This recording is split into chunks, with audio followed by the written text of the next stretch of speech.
사랑하는 여러분, 오늘 여러분들과 함께 나눌 말씀은 내일 토요일에 큐티 본문의 말씀입니다. 이제 토요일과 주일은 큐티 말씀에 대한 여러분들에게 해설과 또 설교를 통해서 안내를 드릴 수가 없어서 오늘 이 금요일 날 이 저녁 시간에 여러분들에게 이 본문 말씀을 가지고 함께 말씀을 나누고 싶었습니다. 성경에 나온 요셉은 연타성 내려가는 인생이었어요. 그래서 형들에 의해서 이집트로 팔려가 종살이를 하게 되고 보디발의 집에서 이제 고생 끝, 인생 편다라고 생각을 했었는데 추행범으로 몰려서 억울한 누명을 쓰고 감옥에까지 갇히게 되죠. 사실 요셉이 하나님이 주신 꿈이 있었기에 요셉이 꿈꾸고 그려왔던 그림은 이런 것이 아니었는데 전혀 자신이 생각한 것과는 엉뚱한 방향으로 자신의 인생이 자꾸만 흘러가고 있었습니다. 하지만 하나님이 요셉을 버리셨다거나 떠나신 것이 아니라 감옥에 있다 할지라도 성경을 보니까 하나님께서 요셉과 함께 하셨다라고 성경이 증언하고 있습니다. 지금 여러분의 삶에도 마찬가지겠죠. 우리의 삶에도 하나님이 여러 가지 상황과 문제들 속에서 나와 함께 하지 않는 것이 아니라 성경의 증언을 토대로 할 때 여러분의 삶에도 하나님이 지금도 변함없이 함께 하신다라는 것을 우리가 이 말씀을 통해서 생각해 볼 수 있을 것 같습니다. 그런데 마침 그 감옥에는 바로왕의 술 맡았던 신하와 떡 맡았던 신하가 둘 다 갇혀 있었던 거예요. 그 두 사람의 꿈을 요셉이 해석을 해줍니다. 그래서 그 해석대로 술 맡은 신하는 복직이 되고 또 떡 맡은 신하는 복직되지 못하고 죽음에 이르게 되죠. 두 신하의 꿈꾼 것이 그대로 이루어지는 것을 본 요셉은 어떤 생각을 여러분 하였을까? 자신의 꿈도 언젠가 하나님이 이렇게 이루어 주실 거야 라고 요셉이 더욱더 마음에 어떤 내적 확신이 들지 않았을까요? 술 맡은 신하의 꿈을 이루어 주신 것처럼 꿈꾸는 자 요셉의 꿈도 하나님께서 분명히 이루어 주실 것이라는 생각을 요셉은 저는 당연히 했을 것이라고 생각이 돼요. 하지만 당장은 아니었습니다, 여러분. 그래서 오늘 본문 말씀에 28절 말씀을 보니까 술 맡은 신하가 복직은 되었지만 뭐라고 얘기해 주고 있어요? 요셉을 잊었다라고 오늘 본문 말씀에는 말씀해 주고 있어요. 그러나 하나님의 시간은 어땠을까요? 하나님은 정확한 때를 알고 계셨습니다. 주일날 큐티 본문인 41장 말씀을 가니까 1절 말씀에 이렇게 시작을 합니다. 만 2년 후에 라고요. 이게 좀 범상치가 않습니다. 만 2년 후에. 이때는 어떤 때일까요? 이것이 하나님의 하나님의 시간, 하나님의 때인데요. 바로가 꿈을 꿨는데 자기가 나일 강가에 서 있는데 하나님께서 꿈꾸게 하신 것이 너무나도 자신을 불안하게 만들었던 거예요. 그래서 이 꿈을 꾸고 나서 그 안에 이집트 안에 있었던 모든 점술가와 현인들 다 불러서 이것을 해석하게 하지만 아무도 그 꿈을 해석할 수가 없었었죠. 그래서 술 맡은 신하가 만 2년이 지난 이 시점에 이르러서야 감옥에서 자신의 꿈을 해석해 주었던 요셉을 기억하고 왕에게 소개를 하죠. 시간이 늦어진 것 같지만 여러분 이때가 하나님의 때였어요. 그래서 요셉을 잊고 서운하게 했던 술 맡은 관원장 이 이야기, 하나님은 우리가 요셉이 스스로 생각할 때 야 나는 잊혀진 존재구나, 하나님이 내 삶을 돌보시지 않는 걸까 하고 회의가 들어갈 수 있을 무렵에 하나님께서 하나님의 시간에 정확한 타이밍에 하나님께서 이 일을 꿈이라는 것을 요셉을 구원하는 그런 통로로 사용하시게 되는 거였죠. 우리는 정확한 시기를 잘 모릅니다. 하나님만이 정확한 시간을 아세요. 우리가 베풀었던 어떤 선행들이 때로는 잊혀질 때가 있습니다. 여러분들이 사람들에게 여러분들이 외면당하고 여러분들이 그들에게 잊혀질 때가 있을 수 있어요. 그러나 하나님께서는 다 기억하고 계십니다. 여러분들의 삶을 하나님께서 다 알고 계세요. 이제 하나님이 요셉을 죄수로서가 아니라 바로의 꿈을 능히 해석하고 그 온 땅에 이집트 온 땅에 임할 기근으로부터 이집트와 그 백성들을 구해낼 은인으로서 하나님이 바로왕 앞에 요셉을 세우게 하시죠. 그래서 오늘 말씀 말고요, 내일 본문인데 창세기 41장 16절 말씀에 보니까 요셉이 바로 앞에 섭니다. 그리고 하나님께서 바로에게 편안한 대답을 하시리이다 라고 요셉이 바로왕 앞에서 담담하게 또 담대하게 이야기를 하죠. 마귀는요, 여러분 한번 생각을 해보세요. 마귀는 요셉을 감옥까지 끌어내렸죠. 하나님은 그것을 바로 앞에 세우시는 요셉의 기회로 역전으로 하나님께서 바꾸어 주십니다. 요셉에게 주신 하나님의 꿈을 이루는 기회로 하나님께서 이것을 사용하시는 거죠.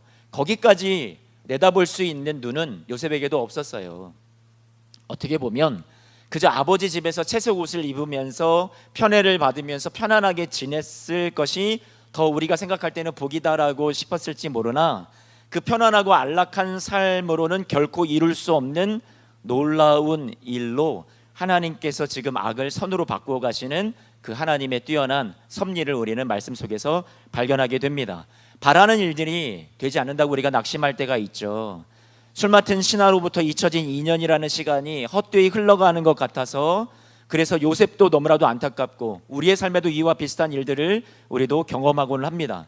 하나님은 요셉의 생각을, 그리고 우리의 삶을 하나님께서 너무나도 잘 알고 계시죠. 마귀는 우리의 삶을 도적질하고 죽이고 멸망시키려 한다라는 것이 요한복음 10장 말씀에 나와 있는데, 그 마귀가 주는 모든 아픔과 고난의 문제를 훨씬 더 뛰어넘어서 하나님은 큰 일을 우리를 위해서 이루시고 지금도 일하고 계신 하나님이라는 것을 요셉 사건을 통해서 우리는 알 수 있게 됩니다. 잊힌 것 같고 홀로 남은 것 같고 자기 혼자만 모든 고난을 다 홀로 짊어지고 걸어가는 인생의 길인 것 같았는데, 하나님께서 한시도 잊지 않고 하나님이 늘 함께 하셨다라는 것을 오늘 말씀 우리에게 가르쳐 주죠. 요셉은 이렇게 고백하죠.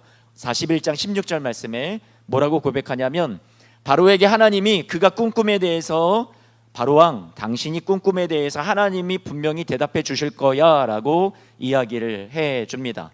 분명 요셉은 고난의 시간을 지나왔어요. 보통 하나님에 대한 믿음이 이때쯤이면 흔들리거나 좋은 소리가 나올 리 없겠죠. 하지만 요셉은 하나님에 대한 분명한 신뢰가 그의 고백 속에서 보여지게 됩니다. 나타나지죠. 고난 가운데 그의 믿음은 더욱 단련된 믿음이 되었습니다. 때로는 원망도 분노도 하여서 탄식도 하는 시간들이 아예 없었을 것이라는 생각은 하진 않아요. 그런데 그럼에도 불구하고 그를 붙잡아 주었던 순간순간 그가 하나님의 임재 가운데 있다라는 것을, 동행 가운데 있다라는 것을 계속해서 되새기면서 이 시간들을 이겨내오지 않았을까, 그렇게 생각을 해봅니다. 그는 하나님께로 더 가까이 나아가는 믿음으로 하나님 앞에 서는 그런 사람이었던 거죠. 373장에 이런 찬송이 있어요. 고요한 바다로. 그 찬송의 가사 가운데 이런 말이 있죠. 이 풍랑 인연하여서 더 빨리 갑니다 라고요. 고난의 시간들을 보내왔지만 요셉은 이 연단의 시간들을 통해서 오히려 하나님께 더 가까이 나아가는 법을 요셉은 배우게 되었습니다. 그리고 하나님의 임재와 동행 가운데 세상을, 만만치 않은 세상을 어떻게 이겨나갈 수 있는지, 그 살아갈 수 있는 믿음의 승리의 법을 요셉은 배웠던 것 같습니다. 훗날 요셉은 자신이 지나온 모든 고난의 시간들이, 아버지 야곱과 모든 형제들이 가족들을 온 땅에 임한 흉년으로부터 구원해 내시려는 하나님의 역사로 받아들이고 자신의 인생의 고난사를 재해석하게 되죠. 그 재해석하는 것이 창세기 45장에 나오는데요. 이렇게 해석하죠. 5절, 6절, 7절 말씀을 우리가 같이 읽어보았으면 좋겠습니다. 함께 읽습니다. 시작. 당신들이 나를 이곳에 팔았다고 해서 근심하지 마소서, 한탄하지 마소서. 하나님이 생명을 구원하시려고 나를 당신들보다 먼저 보내셨나이다. 이 땅에 2년 동안 흉년이 들었으나 아직 5년은 밭갈이도 못하고 추수도 못할지라. 하나님이 큰 구원으로 당신들의 생명을 보존하고 당신들의 후손을 세상에 두시려고 나를 당신들보다 먼저 보내셨나니. 형들에 의해서 배반당하고 팔려왔던 인생인데, 죽임을 당할 뻔했던 삶이었는데, 그 모든 아픔과 과거의 상처들로 계속해서 이것을 남겨진 자신의 삶의 해석이 아니라, 하나님께서 당신들의 이 가족의 모든 생명을 구원하시기 위해서 앞서 보내신 것이 하나님의 섭리요 하나님의 나를 향한 뜻이었다라고 그렇게 재해석해 내게 되죠. 요셉은 이렇게 단단해진 신앙의 사람이 되었습니다. 하나님과 동행하는 시간이 쌓이면서 어떤 상황에서도 여러분 흔들리지 않는 견고와 믿음이 되었던 거죠. 그렇게 믿음으로 빚어져 갔었어요. 하나님과의 더 깊은 교제로 이 삶이, 자신의 고난과 연단의 삶이 그 깊은 교제 가운데로 이끌었고, 그렇게 하나님 앞에 이 고난의 시간을 자신에게 유익한 삶으로 바꾸어낼 수 있는 그런 멋진 인생이었습니다. 요즘 우리가 묵상하고 있는 이 큐티의 말씀, 요셉의 삶을 바라볼 때, 또 야곱의 집안에 일어나는 이러한 일련의 많은 일들, 파란만장한 그런 인생의 일들이 야곱의 가문 안에 일어나고 있는데요. 하나님의 계획은, 이들을 향한 하나님의 계획은 무엇이었을까요? 여러분, 우리가 창세기 12장 말씀으로 다시 거슬러 올라가면 아브라함 때부터 주셨던 하나님의 그 약속, 하나님께서 아브라함이 후손을 통해서 별과 같이 많아지게 할 것이고 장차 민족을 이루게 하실 것이라는, 나라를 이룬다라는, 그리고 그들로 통해서 땅의 모든 족속들이 다 복을 받게 하실 것이라는 하나님 나라에 대한 원대한 하나님의 꿈과 소원, 하나님께서 그것을 이루시기 위해서 하나님의 꿈을 지금 계속해서 이루어 가시죠. 역사하고 계신 거예요. 그래서 아브라함의 손자였던 야곱, 그리고 그 야곱의 아들들을 통해서 정말로 나라를 이루기를 원하시는 거죠.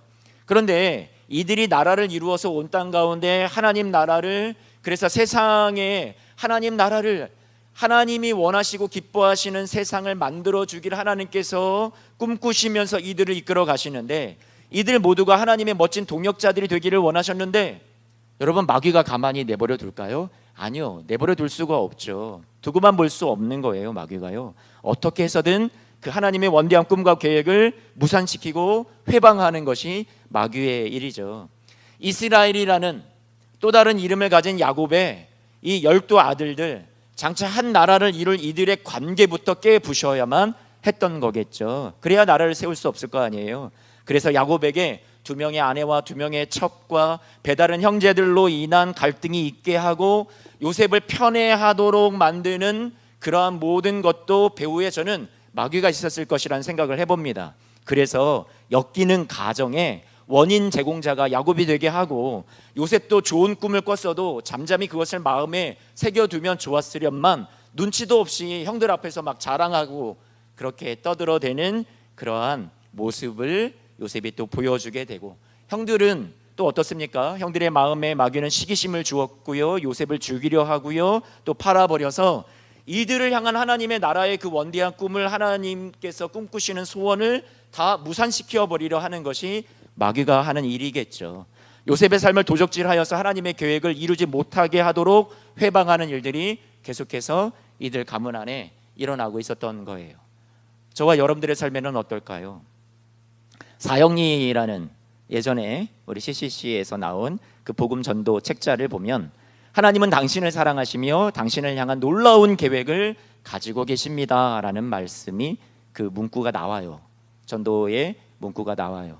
여러분들을 향한 하나님은 당신을 너무나도 사랑하시고, 여러분들을 사랑하시고 여러분들을 향한 놀라운 계획을 가지고 있다. 저는 이것을 너무나도 굳게 믿습니다. 하나님의 계획만이 승리하고, 하나님께서 여러분들을 향한 사랑이 여러분들을 놀랍게 승리하도록 이끌어줄 수 있는 힘이 되는 거죠. 마귀도 그렇지만 가만히 앉아 있지만은 않습니다. 여러분들을 향한 삶에 그 하나님의 놀라운 계획을 이루지 못하게 하고, 하나님의 사랑이 보이지 않게 하고 가려지게 만드는 일들을 계속하는 거예요. 요셉의 삶에 일어났던 것처럼 구덩이에 던지고, 가정 안에 문제가 있게 만들고, 시기심 받게 하고, 애굽에 팔리게 하고, 억울한 일을 당하게 하고, 인생의 내리막길을 계속해서 걸어가게 하는 일들이 우리의 삶이 부지기수로 많이 일어나고 있죠. 형들이, 여러분 한번 생각을 해보세요. 채색 옷을 갈기갈기 찢었을 때, 구덩이에 던져놓고 저놈을 죽일까 말까 의논하는 소리가 들려왔을 때 요셉은 어땠을까요? 그냥 우리가 쉽게 간과해서 그냥 요셉이니까 지나치지 말고요, 얼마나 처절하게 아프고 괴로웠을까요? 정말로 너무나도 처참해서 죽을 지경에 이르지 않았을까요? 요셉의 마음이요. 성경에 그런데 요셉이 어떤 우울증에 걸렸다라는 얘기가, 평생 정신과 다니면서 치료를 받았다는 얘기가 없는 것을 보면 참 이상할 정도로 어떻게 요셉이 이런 시간들을 이겨낼 수 있었을까? 저는 그렇게 생각이 듭니다. 나라면 어땠을까? 저라면 글쎄요, 저는 자신할 수 없습니다. 그러나 하나님의 도우심과 사랑을 생각할 때 그것이 저의 유일한 소망이 될 수는 있겠죠. 예전 기사, 여러분 예전에 뉴스 같은 거 보면 인신매매라는 거 뉴스를 보면 얼마나 무섭습니까? 그런데도 형제라는 자들이 요셉을 짐승처럼 꽁꽁 묶어서 노예로 팔아버렸던 거예요. 인신매매를 당했어요, 형들에 의해서. 얼마나 비참한 거예요. 보디발의 집에서 그래도 신뢰를 받아가면서 어느 정도 좋은 안정적인 자리를 잡는가 싶더니 또다시 자신은 죄를, 유혹을 뿌리치고 선을 행했는데 누명을 쓰고 감옥에 들어가게 됩니다. 그래도 거기에서 또 감옥에서도 왕의 술관원에게 좋은 일하고, 이제 이 술관원이 나를 좀 알아주겠지, 기억해 주겠지 했건만 깜깜이 잊혀진 존재가 되어버리는 이 모든 고난의 상황들, 정말 요셉은 자신이 꿈꾼 그런 모든 삶의 모습과 그려온 모습과는 엉뚱한 방향으로만 계속해서 살아왔던 모습이죠. 하지만 그럼에도 불구하고 요셉은요, 억울한 일 내리막길에 주목하기보다 하나님이 주신 꿈을 간직한 채 포기하지 않았습니다. 요셉은 꿈을 주신 하나님께서 이렇게 끝나게 하지 않으실 거란 분명한 믿음을 가지고 있었을 거고요. 그래서 정말 하나님은 요셉의 삶에 신의 한 수를 입혀주시죠. 우리 하나님이 마귀에게 순순히 당하고만 계실 분이 아니잖아요. 하나님의 생각은 이 모든 마귀의 수보다 더 한 수 위에 계셨던 거예요. 하나님의 그의 요셉의 파란만장한 삶에 덧그려 주시는 은혜의 손길이 입혀지니까 그 신의 한 수를 통해서 요셉의 꿈이 정말로 이루어지게 되고요. 요셉의 고난을 통해서 오히려 그가 모든 가족을 그 흉년으로부터 기근으로부터 구원하고 이집트를 인큐베이터 삼아서 하나님 나라를 이루어갈 나라와 민족을 만드시려고 이들을 다 그 이집트로 불러들이게 되는 그런 놀라운 통로로 하나님이 사용하시죠. 하나님이 그리시는 커다란 그림을 마귀조차도 알 수 없었고요, 요셉조차도 그 모든 것을 다 헤아릴 수는 없었죠. 그래서 이것은 궁극적으로 이 일들이, 요셉을 통한 이 구원의 일이 이 땅에 예수 그리스도를 오게 하는 놀라운 계획의 시작이 되게 하시는 것이 하나님의 섭리였습니다. 이 모든 일 뒤에 하나님의 배후가 있었고요, 하나님의 역사하심이 있고 하나님이 쉬지 않고 일하심이 있는 거죠. 마귀가 열심히 일하고 있지만, 우리의 삶을 도적질하고 죽이고 멸망시키려고 일하고 있지만, 하나님께서 그 모든 것을 악을 선으로 바꾸시는 더 뛰어난 하나님의 일하심이 우리에게 있기에, 우리도 오늘 어려운 환경만 탓하지 말고 코로나19의 상황 속에서도 우리의 모든 삶이 하나님의 주권에, 하나님의 섭리에 붙들려 있음을 우리가 믿고, 우리의 이러한 고난까지도 사용하셔서 이 모든 것을 하나님께서 선으로 이루실 하나님의 역사를 기대하시기를 여러분들에게 오늘 이 말씀을 통해서 위로하고 격려를 드리기를 원합니다. 신실하게 여러분들도 요셉처럼 하나님의 동행과 하나님의 임재를 믿고 믿음으로 살아가시는 여러분들이 되셨으면 좋겠어요. 여러분, 여호와께서 요셉과 함께 하셨음에도 불구하고 요셉에게 일어났던 일들이 있죠. 한번 스크린을 한 번만 보시고, 이런 일들이 일어납니다. 함께 하셨는데, 그러면 우리가 보통 생각하기에는 여러분, 좋은 꿈도 꿨고 승승장구하면 얼마나 좋아요, 꽃길이 펼쳐지면 얼마나 좋아요. 그런데 함께 하셨음에도 불구하고 우리가 요셉의 삶을 통해서 알 수 있는 것은 이런 거예요. 함께 하시지만 미움을 받기도 합니다. 함께 하시지만 노예로 팔려가기도 합니다. 함께 하시지만 어려운 시험과 유혹이 찾아오기도 합니다. 함께 하시지만 누명을 쓰고 억울하게 감옥에 갇히는 일들도 우리는 겪을 수 있습니다. 실망 속에서 2년의 세월을 잊혀진 존재로 더 살아갈 수도 있습니다. 여러분, 이것이 성경에서 말하는 성경에서의 믿음이고 또 복음이에요. 우리가 예수님을 믿는다라는 이유로 이러한 모든 것들이 우리에게 일어나지 않는다라는 것이 아니죠. 그러면 복음은 무엇이냐? 진정한 성경적 믿음은 무엇이냐? 그래서 그 뒤에 이렇게 여러분들에게 말씀드리고 싶어요. 여호와께서 함께 하셔서 그러면 가능했던 일은 무엇이냐? 그 다음에 스크린 한번 보시고 이렇게 여러분들에게 말씀드리고 싶습니다. 죄로부터, 유혹으로부터, 시험으로부터 여러분들을 어떻게 해주셨어요? 지켜주실 수 있었습니다. 무엇이요? 함께 하셨으니까. 두 번째, 하나님이 주셨던 그 꿈, 저와 여러분들에게 하나님이 주신 약속의 말씀, 반드시 하나님께서 그 약속을 이루어 주십니다. 세 번째, 고난을 바라보는 관점이 아까 요셉처럼 어떻게 됐어요? 자신의 고난의 역사를 재해석하는 요셉의 모습을 통해서 우리가 알 수 있듯이 관점이 바뀌는 거예요. 여러분들의 지금의 상황에 대해서 내가 억울해하고 분해하고 우리가 실망하고 낙심하는 그러한 우리 모습이 아니라, 저와 여러분들의 삶에 창세기 50장 20절 말씀에도 당신들은 나를 해하려 하였으나 하나님께서 그것을 악을 선으로 바꾸셨다라고 말씀하듯이, 그렇게 요셉은 재해석하는 자신의 삶에 일어난 모든 일련의 아픔의 역사를 다시 하나님의 시선으로 바라보고, 하나님이 놀랍게 나의 삶에 이루어주시고 계획을 이루실, 꿈을 이루실 귀한 통로로서 하나님 앞에 바라보는 시선이 열렸던 사람이었죠. 마지막으로 끝내 모든 어려움을 이기고 승리하게 하시는 것을 하나님께서 함께 하심을 통해서 우리에게 이루어 주십니다. 말씀을 마칩니다. 전지적 작가 시점이라는 것이 있어요. 이 말이 무슨 말인지 여러분 잘 아시죠? 가끔은 축구 경기를 보다가 우리 아들하고 이렇게 보면 아들이 축구를 보는데 자꾸만 옆에 공간이 있는데 왜 저기를 못 넣어? 저쪽으로 던져줘야지, 패스를 해야지. 그렇게 막 이렇게 안타까워하면서 그 TV 경기를 바라보는 저의 모습과 아들의 모습이 있는데요. 그게 뭐예요? 축구 선수들은 당장 눈앞에 있는 것만 보이잖아요. 그러니까 어디에 어떤 공간이 있는지, 누구에게 주어야 하는지 그렇게 잘 볼 수가 없어요. 그렇죠? 시야가 좁아져 있으니까. 그런데 멀리서 이 축구 경기를 카메라로 잡으면 여러분 어떻게 돼요? 공간이 다 보이니까 마치 전지적 작가 시점처럼 우리의 눈에는 야, 저기도 공간이 있고 저 선수에게 패스했으면 골을 넣을 수 있을 것 같고, 이 모든 것이 다 보이는 거죠. 드라마를 가끔 보는데 가끔 아들이 바라볼 때 이런 얘기를 해요. TV 어떤 프로그램을 보면서도 이런 얘기를 합니다. 왜 서로의 마음을 모르는 거지? 자기가 볼 때는 이 사람이 이 사람을 분명히 좋아하는 것 같고 이 사람이 이 사람을 분명히 또 서로 좋아하는 것 같은데 그게 뻔히 보이는데 정작 두 사람은 모른다라는 거예요. 그런데 어떤 아픔을 겪고 갈등을 겪고 있는 상황이 있을 때 다 보이는 거예요. 내용이 들여다 보이는 거예요. 분명히 이제 좋은 일이 이 뒤에 막 찾아오고 있는데 정작 당사자들은 모르는 거죠.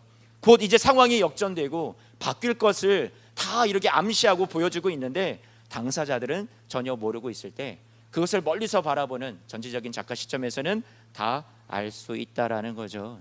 하나님께서 우리의 삶을 이렇게 바라보시죠. 요셉도 모르고 형들도 모르고 바로도 모르고 마귀조차도 모르는, 그가 꼼수를 두고 우리의 삶을 자꾸만 엉뚱한 곳으로 이끌어가지만 하나님께서 바라보시는 그런 놀라운 하나님의 계획과 섭리 안에서 하나님께서 여러분들의 삶에 하나님 고난도 상처도 억울함도 우리의 모든 아픔도 그것을 하나님께서 하나님의 은혜의 손길을 덧입혀 주셔서 여러분들에게 가장 빠른 길로 또 여러분들에게 가장 선한 결과로 하나님께서 만들어 주시는 은혜가 저와 여러분들의 삶에 있게 되시기를 주님의 이름으로 축원합니다. 사랑하는 성도 여러분, 우리는 내 뜻대로 되지 않는 시간들을 보내고 있습니다. 하나님께서 지금도 하지만 여러분들의 삶에 함께 하시고 일하고 계시는 줄로 믿습니다.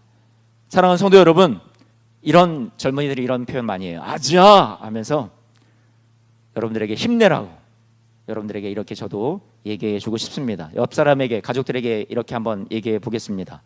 믿음이 이깁니다. 믿음이 이깁니다. 하나님이 이기게 하십니다. 아자, 여러분 힘내십시오.